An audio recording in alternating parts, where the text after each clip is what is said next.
pour commencer, vous vouliez nous faire un point, puisque ce film a été tourné en 2023. Fin 2023, oui. Et que donc maintenant... Et donc maintenant, on est au pied du mur.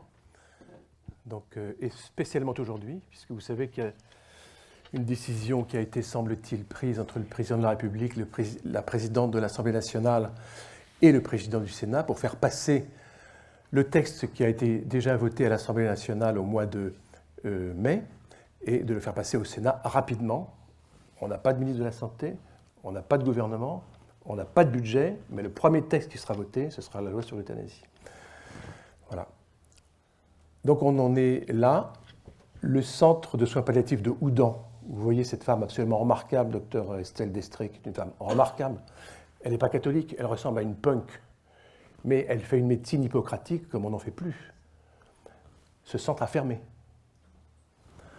Voilà. Donc en fait, quand elle dit, quand on va voter la loi sur l'euthanasie, ce sera la mort des soins palliatifs, c'est la vérité. Ce n'est pas tout à fait la vérité, parce que les soins palliatifs, ce sera toujours permis pour les riches, car ils vont toujours à trouver un centre de soins palliatifs, en France ou à l'étranger, et pour les pauvres, ce sera l'euthanasie, parce qu'ils n'auront pas les moyens de se payer des soins palliatifs. Donc c'est ça la vérité. Alors, un mot quand même pour savoir de quoi on parle. La loi a été votée à l'Assemblée nationale, et à l'Assemblée nationale, on a voté une loi qui était très mauvaise, et dont je vous donne simplement quelques éléments pour vous fixer les choses. Il faut être atteint d'abord d'une infection grave et incurable. Bon, c'est le cas de beaucoup de personnes. À un certain âge, on a des affections graves et incurables. C'est le cas de beaucoup de personnes porteuses de handicap aussi. On peut considérer que le handicap est aussi une maladie grave et incurable, qui engage le pronostic vital en phase avancée ou terminale. Alors, ce qui est nouveau, c'est en phase avancée. En phase terminale, on connaissait déjà l'histoire avec la loi Leonetti.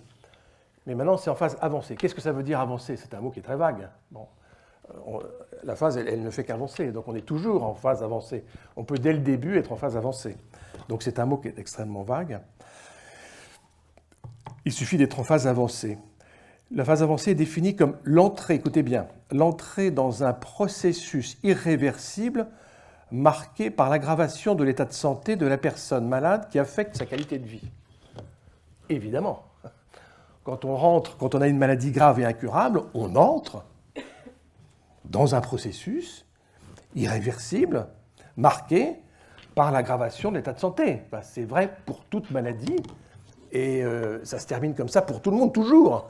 Donc on est tous concernés par cette définition.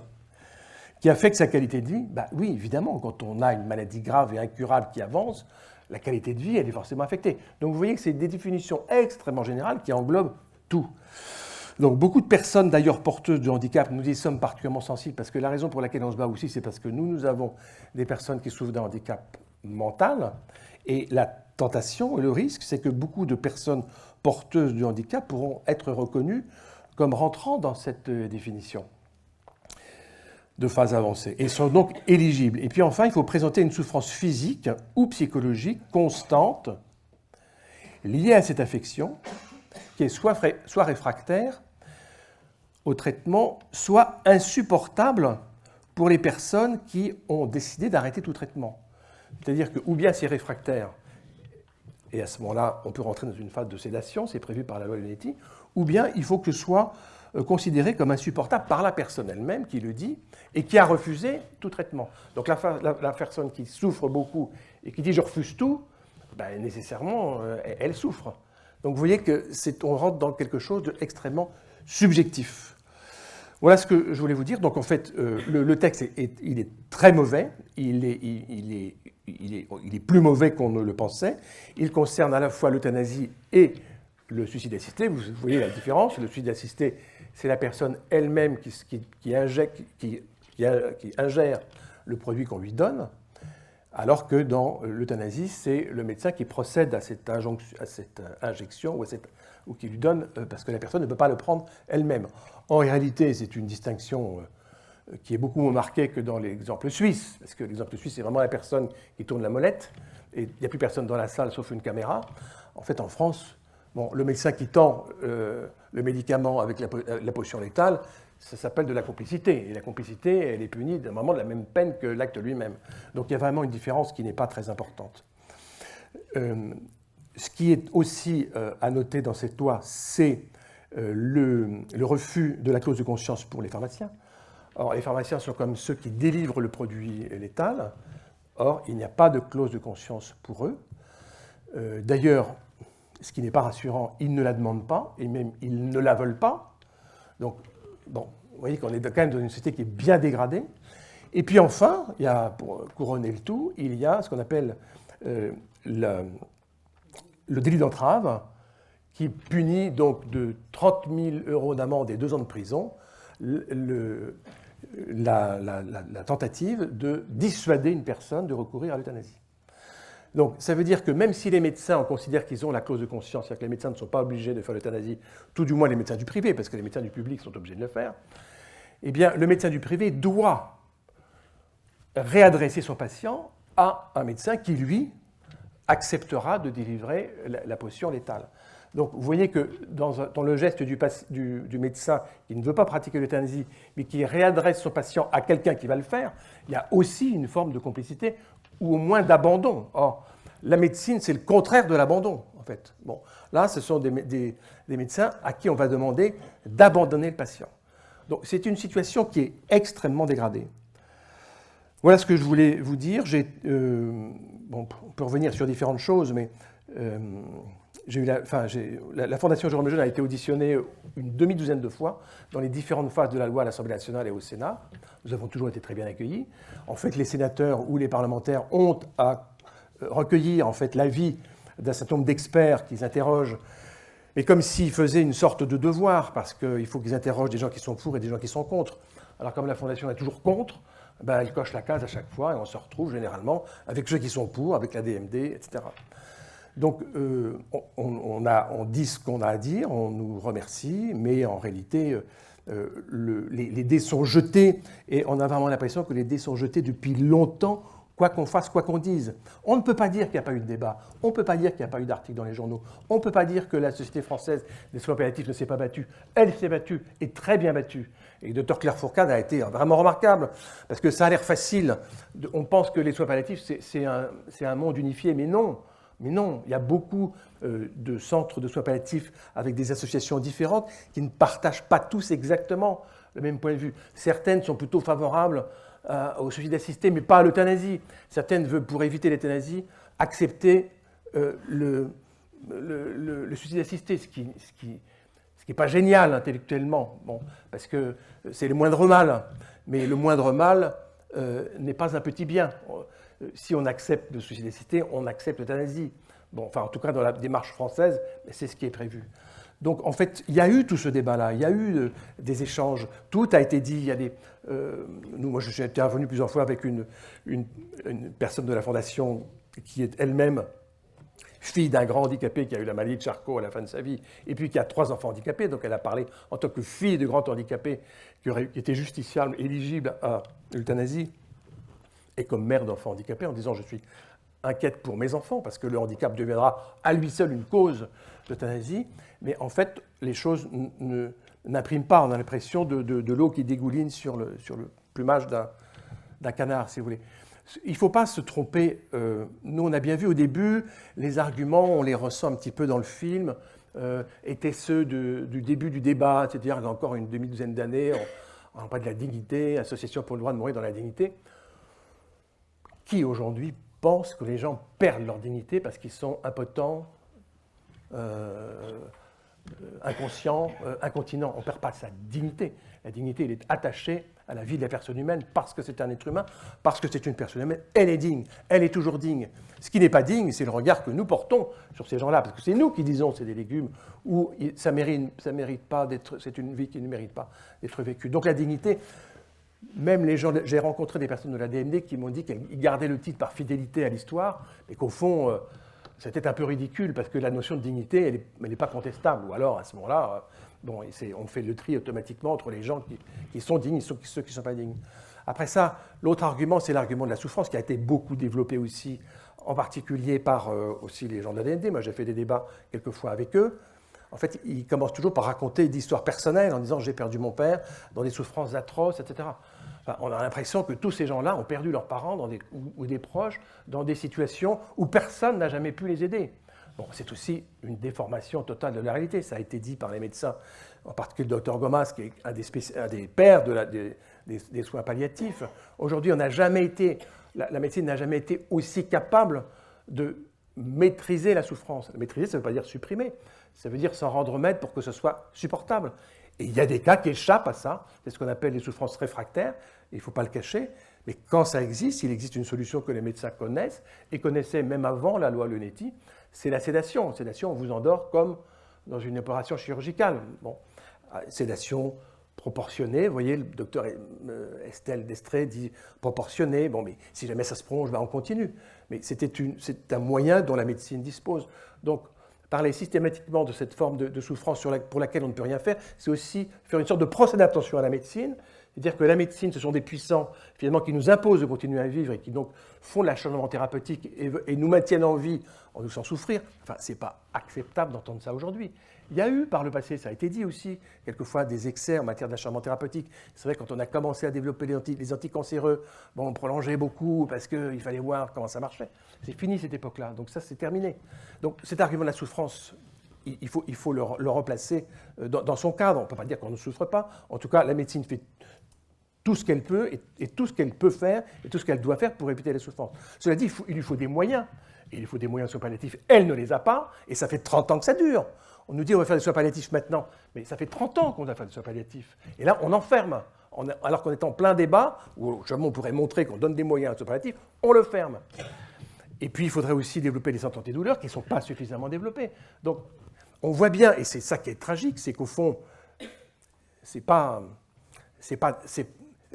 la question de la souffrance qui est la première.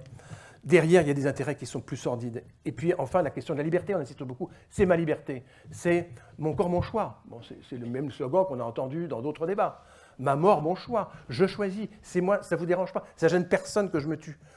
Mais c'est votre liberté à vous de le demander. Mais enfin, ce n'est pas la liberté du médecin de le faire ou de ne pas le faire, puisqu'il est tenu de le faire. En tout cas, l'hôpital public est tenu de le faire. Donc, au nom de quoi, nous, on va payer des impôts pour obliger des médecins à euthanasier des patients qui n'ont pas envie d'euthanasier, mais faute de pouvoir leur apporter les soins qui conviennent.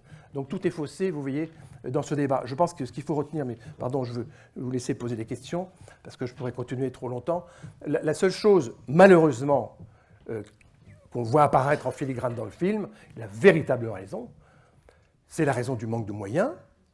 Évidemment, c'est une raison économique, et derrière cette raison économique, quelque chose qu'on dit encore moins, mais qui commence quand même à apparaître, c'est une raison démographique.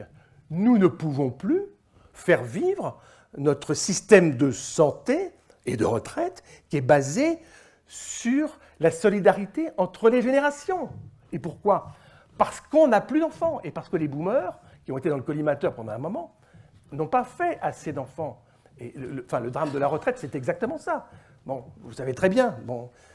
Et le procès des boomers est intéressant parce que cette petite musique des boomers qu'on entend depuis quelques mois, les boomers, c'est les gens qui sont nés entre 45 et 65. Donc il y en a quelques-uns parmi vous qui sont concernés. Je le suis, nous le sommes. En fait, on leur dit, on fait un procès qui est à la fois juste et injuste. Il est injuste au sens où la génération des boomers était très nombreuse. Donc on était très nombreux, donc on a beaucoup travaillé parce qu'on était très nombreux. Le temps de travail était aussi plus long, donc on a travaillé, on a cotisé, donc on a subvenu aux besoins de nos parents qui ne sont pas morts dans l'indignité, puisqu'on était là pour payer, etc. Donc les boomers ont eu leur responsabilité à cet égard, et ils l'ont rempli, on ne peut pas dire qu'ils n'ont rien fait par rapport à ceux qui étaient fragiles, en particulier les plus anciens. En revanche, quand on est citoyen, il faut effectivement être solidaire de ceux avec qui on vit, ok, mais il faut aussi penser à l'avenir. Et penser à l'avenir, c'était aussi avoir des enfants, parce que le système qui repose sur la solidarité entre les générations, il ne marche plus quand il n'y a plus assez de cotisants. Bon. Et là, il faut reconnaître que les boomers, effectivement, ils sont critiquables. Enfin, alors, je ne jette pas la pierre à personne. On peut avoir plus ou moins d'enfants. On ne fait pas des enfants pour faire des courbes de démographie. C'est une chose entendue. Il n'empêche qu'avoir des enfants, c'est aussi penser à l'avenir, avoir confiance dans l'avenir, préparer le futur, préparer des bras pour travailler, des bras pour nous aider. en fait, c'est les enfants qui portent leurs parents. Au début, c'est les parents qui portent les enfants, et à la fin, les enfants qui portent les parents. Mais là, les enfants, ils disent, non, non, non, nous, on n'est plus assez nombreux, donc trop de vieux, donc moins de soins. Et c'est ça l'équation. C'est ça. Et ceux qui vont nous enterrer plus rapidement, ce sera les quelques enfants des boomers qui ont été faits par les boomers, il y en a quand même quelques-uns, mais qui disent, nous, on n'est plus assez nombreux et on ne veut pas payer plus. Par conséquent, loi sur l'euthanasie. C'est ça la réalité. Il faut en être conscient. Alors, il ne s'agit pas de battre sa coupe, mais de comprendre aussi sur le plan moral qu'avoir des enfants, c'est quand même important pour l'avenir. Alors, moi, je fais un parallèle qui m'est propre, mais je ne peux pas m'empêcher de le faire, parce que j'ai connu Jérôme Lejeune de son vivant. Et moi, je me souviens de discussions d'il y a 50 ans, pas 50 ans, mais 40 ans, juste après la loi sur l'avortement. La loi sur l'avortement a 50 ans, et de discussions chez Jérôme Lejeune avec des gens comme Pierre Chaunu, Pierre Fourastier, Jean Foyer, enfin des gens qui étaient des membres de l'Institut, qui étaient des démographes, des historiens, des juristes, et qui disaient, je l'ai entendu de mes oreilles, dans 50 ans, en parlant de l'avortement, dans 50 ans, on ne pourra plus payer les retraites. Je l'ai entendu de mes oreilles. Nous y sommes. Et il manque effectivement 200 000, 250 000 cotisants par an, ce qui est exactement le nombre d'enfants avortés par an depuis 50 ans, c'est-à-dire 12 millions de personnes. Voilà. Alors, vous n'êtes pas obligé de faire ce rapprochement. On peut faire ce rapprochement-là parce qu'on est entre nous, je ne le fais pas sur les plateaux de télé, mais il n'empêche que dire que derrière la crise économique, enfin, la raison économique, il y a une raison démographique, c'est vrai. Et faire des enfants, c'est aussi croire en l'avenir et aimer l'avenir, et pour ça, lui donner des bras. Voilà. Donc, enfin, je voulais dire ça pour ne pas terminer sur quelque chose de trop négatif. Il est trop tard pour nous de faire des enfants. Maintenant, c'est plutôt à nos enfants d'en faire. Il y en a encore. Pas jeter la pierre à personne. Voilà. Alors, on a été auditionné à plusieurs reprises. Moi, j'ai discuté beaucoup avec Madame Agnès Firmin-Lebaudot, qu'on n'a pas cité dans le film, mais qui était à l'époque secrétaire d'État à la santé dans le gouvernement Attal. C'est elle qui a porté le projet de loi du gouvernement. Elle était très, très, très enragée pour le projet de loi, mais en même temps très proche des personnes handicapées qu'elle aimait bien. Donc elle est venue nous voir plusieurs reprises. Il y a des gens qui sont quelquefois apparemment contradictoires, mais elle m'avait raconté une histoire, et je la raconte parce qu'elle l'a raconté. Elle me l'a raconté à moi personnellement, mais j'ai vu, elle l'a raconté dans le journal après, dans Le Monde, et j'ai été très touché par cette histoire parce que ça en dit très long sur la formation en fait de nos élites et même la formation des chrétiens. Madame Firmin-Lebaudot, elle est catholique. Et alors elle me dit, voilà, un jour ma maman était âgée, elle était malade, elle avait un cancer, elle était très âgée, donc c'était la fin de sa vie. Elle a été soignée, elle a été à l'hôpital, elle a été traitée, elle ne souffrait pas, elle n'était pas seule, elle avait des enfants, des petits-enfants, elle n'avait pas perdu la tête. Et à un moment donné, elle a vu sa fille, Agnès, qui est pharmacienne de formation, et elle lui a dit, je voudrais que tu me piques, je ne veux plus vivre, je veux que tu me fasses une injection. Et sa fille, Agnès, lui a dit, oh, je peux pas, j'ai pas le droit de le faire.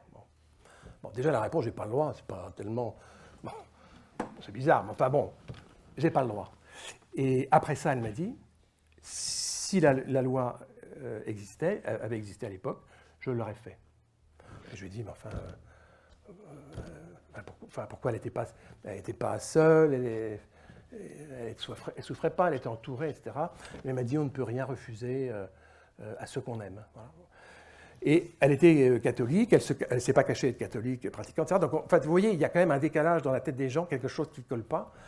Et, voilà, j'ai été un peu interloqué par ce. Alors, après ça, quand des personnes comme M. Falorni, qui portent aujourd'hui la proposition de loi, se revendiquent de la franc-maçonnerie, etc., bon, là, on comprend mieux les choses. C'est plus facile, à la limite, parce que, bon, c'est clair dans leur tête, c'est le même esprit qui a prévalu à la loi sur l'avortement. D'ailleurs, ils s'inspirent exactement des mêmes arguments, ce sont les mêmes auteurs, c'est la liberté, l'autonomie, une grande loi de la République, etc. Bon. Il copie le délit d'entrave sur... Bon, bref, tout est... Là, on comprend, mais les gens qui sont apparemment assez proches de nous, elle était proche de nous, par exemple, sur la question des personnes handicapées, et là, bon, donc... Moi, je pense qu'à la fin de la fin, il faut vraiment prendre conscience d'une dimension qu'on a complètement perdue de vue, qui est le temps. Vous voyez, là, à soins palliatifs, ils prennent le temps. Ils ont que ça à faire, d'ailleurs. Prendre le temps, parce qu'on ne peut plus rien faire de technique, en fait. C'est du temps passé... Et avec de la médecine, bon, on touche les gens. Il n'y a plus de soins, de machin, d'écran, de chiffres. Non, non. Et en fait, il faut du temps pour mourir. Enfin, on a tous plus ou moins l'habitude. On commence à avoir à l'âge, enfin en tout cas le mien, où on a vu quand même disparaître des gens autour de soi. En fait, il faut prendre du temps pour mourir. Et il faut prendre du temps pour naître aussi. C'est long, ça prend un certain temps, quoi. Ça prend 9 mois. Bon, ben, pour mourir, il faut prendre du temps parce qu'il y a un moment où il faut apprendre à se détacher petit à petit de ce qu'on aime, des situations qu'on aime, voilà, des activités, des paysages, des goûts. Bon. Et ce détachement, il prend du temps, il peut se faire avec douceur, avec sérénité.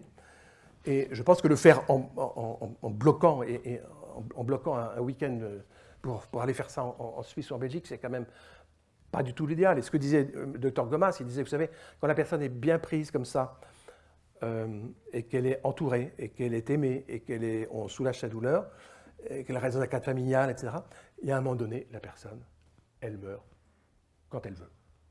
Et vous l'avez sans doute constaté dans vos familles. Moi, je l'ai constaté à plusieurs reprises.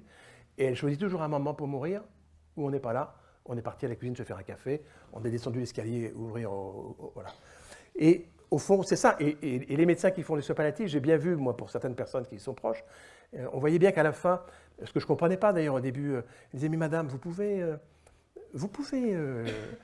lâcher prise, laissez-vous partir. Il y a un phénomène de glissement et de lâcher prise qui est la caractéristique. Et les gens se retiennent jusqu'au dernier moment parce qu'il faut aller voir les uns, les autres. Et à un moment donné, écoute, tout est fait, tout est accompli, et bien on se laisse partir. Et c'est la manière la plus suave et la plus sereine de partir. Il faut prendre ce temps-là. Voilà. Bien sûr que la douleur soit traitée. Et puis, la seule chose qu'un patient ne refuse jamais et dont il ne se lasse jamais, c'est d'être aimé. Et au fond, c'est ça qui compte. Et c'est ça dont on va terriblement souffrir si jamais la loi passe, ce qui risque d'être le cas, puisqu'ils veulent donc voter cette loi le 28 octobre avec 1 ou 2 semaines de débat, ce qui est absolument insensé, et ce qui est contraire à ce que nous avait dit quand on est passé au Sénat le 4 septembre. Le Sénat nous avait dit, écoutez, nous c'est le Sénat, c'est pas le poulailler de l'Assemblée nationale, vous allez voir ce qu'on va voir. Donc il ne s'agissait pas de refuser le texte complètement, parce que si on le refuse complètement, l'Assemblée va le reprendre, ils vont le voter. Donc ils se sont dit, il faut qu'on l'amende, voilà, un peu au maximum. Mais là, visiblement, il y a eu des dispositions qui ont été prises pour forcer le destin. Et ce n'est pas en une semaine que... En plus, c'est pendant les vacances, début des vacances de la Toussaint. Bon, la moitié des parlementaires sont rentrés sur leur terre. Donc ça va être... C'est pas du travail. Donc en fait, il y a une volonté politique et idéologique très forte de marquer cette fin de quinquennat, ce quinquennat, malheureusement, par une loi sociétale de plus, puisque finalement, c'est la seule chose qu'on retient des hommes politiques, ce sont leurs lois sociétales. Bon, le reste, malheureusement, ne vaut pas la peine de rester dans les mémoires. Et je préciserai en outre que seuls 8% des Français considèrent que la question de l'euthanasie et du suicide assisté correspond vraiment à une priorité pour le pays. J'aurais aimé que vous reveniez un petit peu plus sur la question de sédation profonde et euthanasie, parce que c'est quelque chose qui est un petit peu confus dans la tête de beaucoup de gens. Beaucoup de gens disent, en fait, c'est la même chose.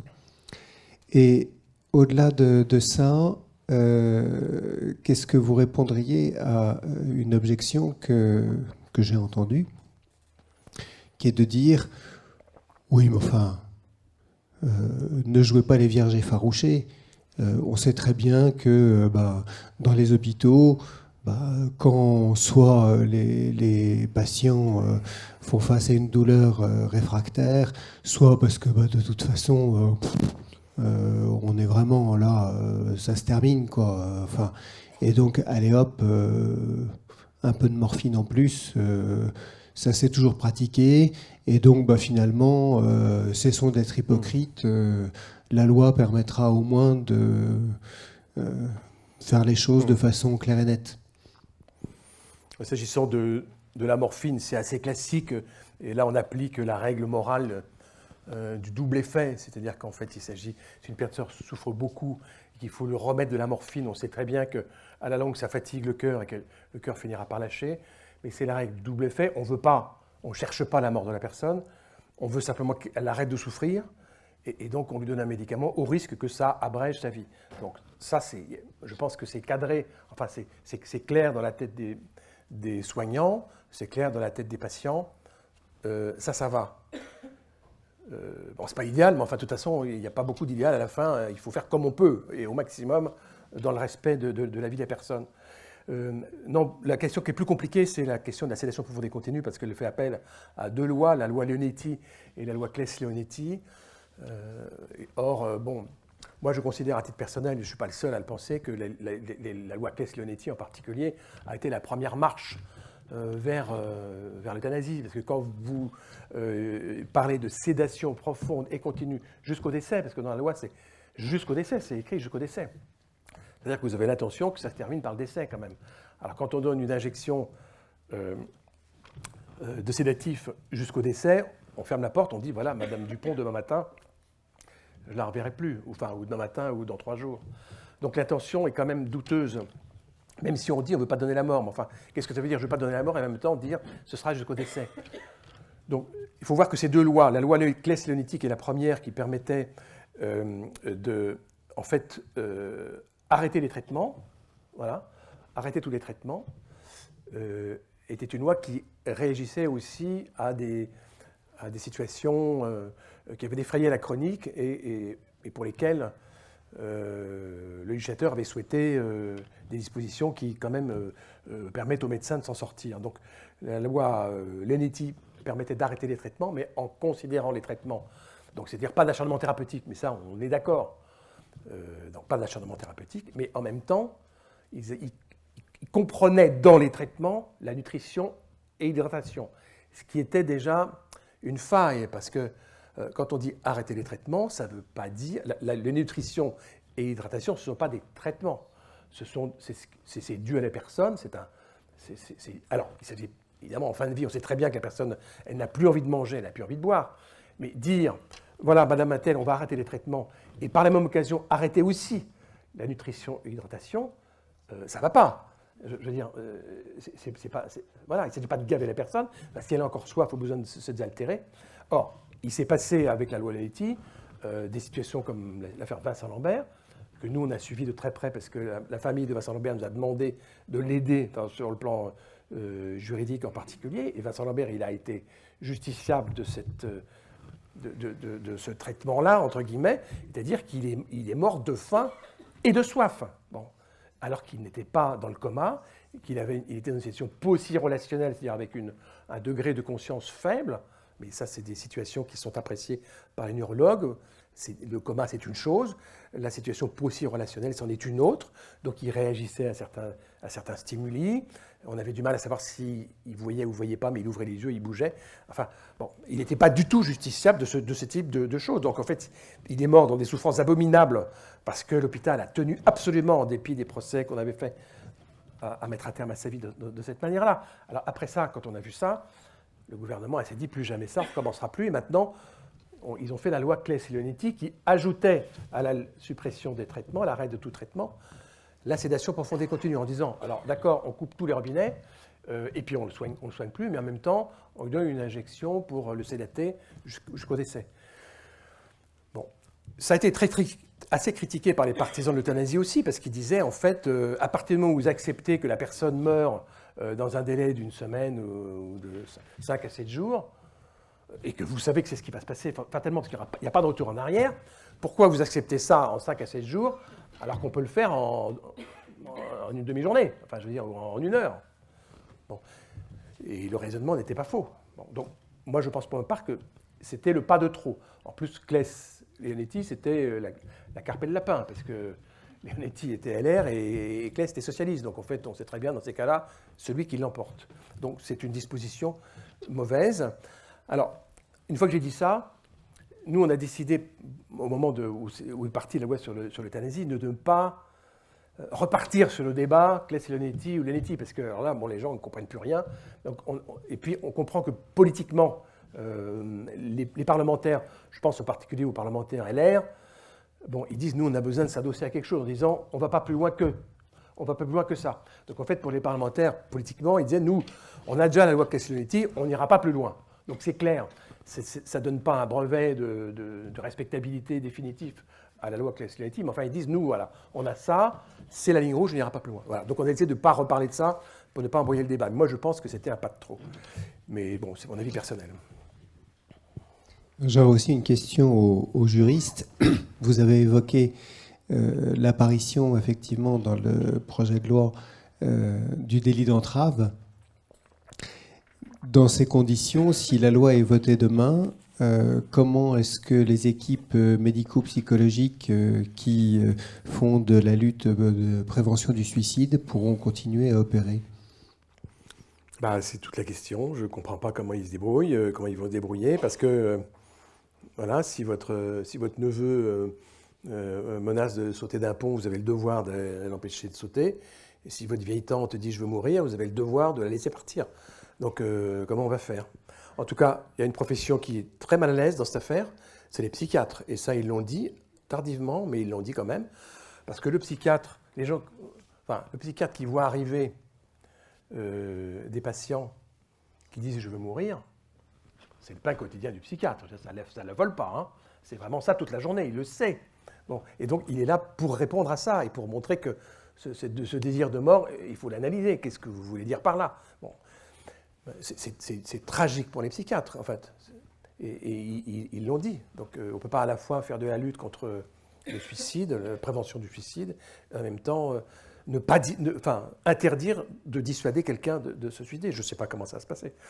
Non, mais c'est tragique pour la médecine, de manière générale. Je pense qu'on va vivre des moments qui sont pas drôles du tout, parce qu'il va y avoir une sorte de discrédit du monde médical. Alors on va voir un médecin, mais en même temps, c'est celui qui sera peut-être capable de vous tuer. Vous lui demandez aujourd'hui de vous soigner, mais demain, il vous proposera la mort. Enfin, qu'est-ce que c'est que cette ambivalence ? C'est vraiment... C'est terrible pour la médecine. Moi, je pense bien sûr aux patients que nous serons tous, mais je pense aussi au monde médical. Ça va énormément abîmer le monde médical. Donc, non, mais malheureusement, j'ai pas de solution, mais je suis extrêmement inquiet de ce que nous allons vivre. Sans parler des directeurs d'EHPAD. Vous avez vu un directeur d'EHPAD là, qui parle. Il n'aura pas le droit de s'opposer à l'euthanasie, le directeur d'EHPAD. Il va y avoir des EHPAD partout en France, parce que tous les boomers que nous sommes là, il va falloir construire des EHPAD. On va privatiser tout ça, il va y avoir des abus dans tous les sens, ça va être une période épouvantable. Et pour réguler, au fond, ce sera l'euthanasie. Le directeur d'EHPAD, il n'aura pas le droit. Il ne sera pas obligé de le faire lui-même, ou son médecin ou ses médecins ne seront pas obligés de le faire. Mais la personne qui va demander l'euthanasie dans l'EHPAD, elle pourra faire venir le médecin de son choix par l'intermédiaire de ses enfants, etc. Donc il sera obligé d'accepter au sein de l'établissement que se passe l'euthanasie. Donc en fait, moi il m'a dit, si c'est ça, moi je fais autre chose. Bon. Ça ne va pas.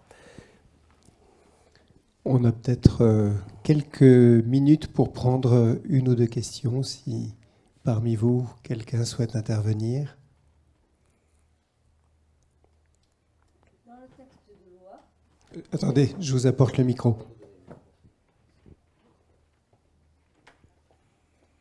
Savez-vous, dans le texte de loi, qu'en est-il arrivé des directives anticipées ?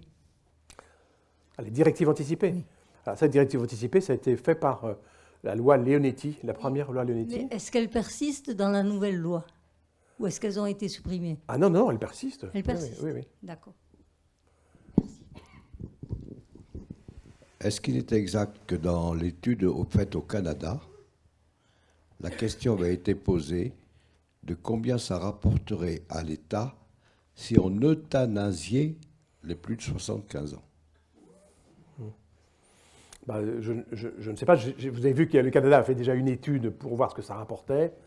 Je pense qu'il n'y a rien de plus facile que de faire ce type d'étude. Hein. Ce n'est pas très compliqué. Hein. Et je pense que ces études-là ont été faites. J'en suis absolument persuadé, mais je pense que ce n'est pas rendu public parce que ce n'est pas très fun de rendre ça public. Mais ça figure quelque part. De même que moi j'ai trouvé au début de la Fondation Jérôme Lejeune, des études françaises qui étaient faites pour chiffrer l'économie qu'on fait en avortant tous les enfants trisomiques. Bon, c'est-à-dire que, voilà, donc j'ai trouvé, ça a été chiffré, c'est pas compliqué de prendre la durée de vie d'une personne porteuse de trisomie 21 en établissement, multiplié par le nombre, avec des tables de mortalité, enfin tout ça est assez facile. Donc malheureusement, ce type d'études existe, mais on est dans une époque où l'eugénisme, on peut l'appeler démocratique, doux, consensuel, comme on veut, mais nous sommes dans une époque eugéniste. Mais en fait, c'est pas très étonnant. On conserve une image de l'eugénisme très connotée par la Deuxième Guerre mondiale. Mais ça s'efface complètement. L'eugénisme a été blanchi, je dirais, de son péché pendant la Deuxième Guerre mondiale avec tout ce qui était politique de maîtrise de la fécondité, des naissances, etc. Donc toute cette idéologie post-eugéniste de la Seconde Guerre mondiale a été relookée dans les soins, ce type de soins depuis la contraception jusqu'à l'avortement. Et j'ajoute, pour ne pas oublier ça, parce que les plus jeunes générations ne le savent pas, les plus anciennes le savent, mais, parce qu'on l'a appris, mais avant la guerre, avant la Deuxième Guerre mondiale, l'Europe était extrêmement eugéniste. L'Europe et l'Occident étaient très eugénistes. Les États-Unis étaient extrêmement eugénistes. Les pays scandinaves l'étaient. Ils le sont restés jusqu'au début des années 80. Donc en fait, l'eugénisme, ce n'est pas uniquement le nazisme. Hein, bon. Donc on retombe assez facilement dans l'eugénisme, et j'en parlais avec les prêtres tout à l'heure. En fait, il y a dans l'eugénisme des tentations qui vont revenir à la vitesse grand V, en particulier avec tout ce qu'on peut faire avec l'intelligence artificielle. Il y a déjà des conceptions d'enfants qui se font avec l'IA, puisqu'on conserve dans les banques les gamètes de papa et de maman. En fait, elles sont triées par l'IA pour avoir les meilleures gamètes, et puis après ça, c'est l'IA qui les apparie. Donc en fait, tout ça, il suffit de les faire porter après ça, ou par une mère porteuse, qui sera légalisée dans quelques années en France, parce que ça c'est déjà prévu, ou bien par un utérus artificiel quelques années plus tard. Donc en fait, on va vers des solutions où on va évidemment avoir à la carte. J'ai entendu dans la radio en arrivant que en fait, l'IA permettait de prédire plus de 1000 maladies avec des prélèvements simples, donc des prédispositions A. Donc effectivement, il n'y a plus qu'à cocher les cases, ça oui, ça non, ça oui, ça non. Bon. Donc en fait, on est dans une société qui vit l'eugénisme, et malheureusement, il faut être capable de le dire et de dire stop. Donc pour être positif, si vous pouvez encore, vous ici, là, vous êtes quand même très nombreux, hein, et je m'en félicite et je vous remercie d'être venus aussi nombreux, il faut écrire au Sénat. Bon, monsieur Larcher, il pourrait être sensible quand même à quelques courriers en lui disant non, que le Sénat soit à la hauteur de sa réputation. Le Sénat se flatte de ne pas être la cour des miracles de l'Assemblée et de prendre du temps. Souvent ils disent on va prendre du temps pour montrer quand même qu'on améliore la loi. Mais là, visiblement, s'il plie tout en 15 jours pour les vacances de la Toussaint, bon, c'est pas sérieux. Alors qu'on n'aura peut-être pas de gouvernement, peut-être pas de ministre, peut-être pas de budget. Mais ça, c'est la priorité, par contre. Mais c'est quand même incompréhensible. Oui, pardon, nous sommes quelques-unes ici qui sont aumôniers dans les hôpitaux. Et moi, je voudrais savoir si, en augmentant nos effectifs de bénévoles qui prennent du temps, justement, c'est peut-être eux qui ont plus le temps, et nous aussi au chevet des malades, est-ce que ça pourrait, enfin, je suis persuadée par le vivre, moi, au quotidien, de rompre la solitude et qui engendre parfois cette demande d'en finir, en fait. Donc c'est aussi nous-mêmes, ça doit nous interpeller sur peut-être regagner des équipes dans les hôpitaux pour répondre ou remédier à cette solitude. Mais vous faites un travail admirable, si, bien sûr, vous avez entièrement raison. Enfin, moi, je le mesure, je suis très contente de ce que je fais au quotidien, et ça me donne beaucoup de joie aussi. Mais c'est vrai, moi, je demande aussi aux chrétiens, aux catholiques de s'engager beaucoup plus dans les hôpitaux, de ne pas avoir peur de rien du tout, parce que c'est la peur aussi, il y a quelque temps, qui a reculé l'engagement des bénévoles, mais n'empêche que ça génère dans les hôpitaux beaucoup de personnes qui sont seules. Donc cette solitude doit être remédiée par chacun de nous et ceux qui le souhaitent, bien sûr. Ce que vous dites est très très important. La solitude, c'est une des grandes raisons des demandes d'euthanasie. Moi, j'ai deux filles infirmières, et elles me disent, mais elles ont travaillé quelquefois dans des maisons de retraite. Elles me disent, mais c'est terrible, on voit des personnes sur leur table de nuit, ils n'ont pas une photo, et elles ne voient personne. En fait, c'est épouvantable. C'est pas normal, ça. Mais c'est aussi le fruit de cette... Enfin, certains boomers sont tombés dans ces excès en disant... Vous vous souvenez, les slogans de 68 étaient jouir sans entrave, les enfants, c'était pas question d'avoir des enfants. Au bout du bout, on se retrouve après ça, hein, on finit par payer aussi les choses. Hein. Donc ça, c'est très important. Et puis, puisque certains ici quand même sont catholiques, c'est quand même le moment de parler aussi un petit peu de ce qui va se passer après. Et je pense que la grande peur aussi, c'est celle que nous avons tous. On ne sait pas ce qu'il va y avoir derrière. Donc l'Église a des réponses aussi pour ça. Elle dit des choses. Et je crois qu'il y a une très très grande peur et une très grande soif et un très grand besoin d'être accompagné aussi sur le plan spirituel à la fin. Ça, c'est quand même hyper important. Il ne faut pas hésiter à le faire et à le dire.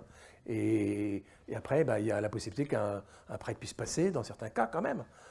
Heureusement qu'on est... Mais je veux dire, ça, c'est de la véritable assistance à personne en danger spirituel. Les gens qui meurent sans aucun espoir, dans le désespoir et dans le ressentiment. Parce que ce qu'on ne voit pas là, c'est tous ces gens qui vont se faire euthanasier, les arguments qu'ils donnent, c'est des arguments de ressentiment.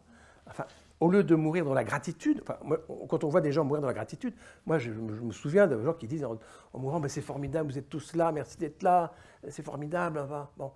Et puis ceux qui meurent de leur ressentiment, je ne veux pas souffrir, j'en ai marre, tuez-moi. Enfin, bon, alors quand même, mourir dans ces sentiments-là, il faut essayer de faire les choses autrement, quoi. Et les aumôniers ou aumônières sont évidemment les mieux placés pour le faire.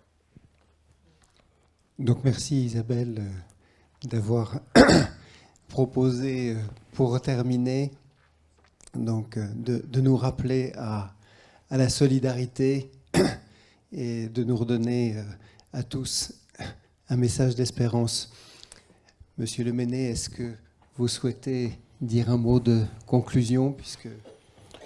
Oui, non, écoutez, on n'a pas abordé toutes les choses, bien sûr, il y a plein de choses à dire. On n'avait pas le temps, malheureusement. Et si vous voulez prendre des manuels de bioéthique faits par la Fondation, n'hésitez pas, c'est gratuit, emportez tout ce que vous pouvez, tout ce que vous voulez. Sachez qu'on a aussi une action, on a une action aussi au niveau international, parce qu'on est accrédité à l'ONU, en particulier au Comité des personnes handicapées, et donc on peut apporter des contributions, j'y vais de temps en temps, et en fait, c'est très intéressant, parce que le comité des personnes handicapées n'a pas une position favorable à l'euthanasie. Or, on a fait une action de salut public, je dirais au mois de juin, parce que la ministre des Personnes handicapées, Parmentier-Lecoq, elle a, à un moment donné, dans une vidéo, dit que la charte, la Convention des personnes handicapées laissait le choix aux personnes handicapées d'être euthanasiées. Mais enfin, je veux dire, ce n'est pas du tout dans la charte des personnes handicapées. On a saisi l'ONU, et l'ONU a interrogé la ministre, lui a demandé de répondre, et elle a répondu à côté, bien sûr, en disant « Mais nous, on ne parle pas d'euthanasie. Dans la loi, on ne parle pas ni d'euthanasie, ni de suicide assisté. » Donc, bon, évidemment, dans ces conditions-là, si on n'a pas le même vocabulaire, on ne s'entend pas. Donc, en fait, il faut aussi travailler, nous, ce qu'on essaie de faire en tant que fondation, au plan international, au niveau de l'ONU, c'est de faire passer des choses, et au niveau de l'Union européenne, puisque maintenant, en France, c'est compliqué, quoi. Bon, merci en tout cas de votre aide, de votre soutien, et puis... je vous assure, vous écrivez au président du Sénat, M. Larcher, personnellement, sur cette question-là. Je pense que dans les jours qui viennent, en tout cas dans les 2 semaines qui nous séparent du moment où ils vont faire les débats, vers le 20 octobre, voilà, s'il reçoit plein des lettres lui disant c'est pas acceptable, il peut être sensible, parce que sur le fond, je ne sais pas s'il est très pour l'euthanasie, ce n'est pas un doctrinaire, mais enfin en tout cas, il suit le mouvement, et ça, on peut lui en faire le reproche amical, bien sûr. Et je me permettrai de préciser que si vous ne savez pas nécessairement très bien comment formuler les choses, eh bien, il y a 2 sites internet, celui des AFC, les associations familiales catholiques, et celui d'Alliance Vita, qui vous propose des rédactions que vous n'êtes évidemment pas obligé de reprendre à la lettre, mais qui au moins peuvent vous inspirer pour vous aider à exprimer votre inquiétude et ce à quoi vous croyez profondément.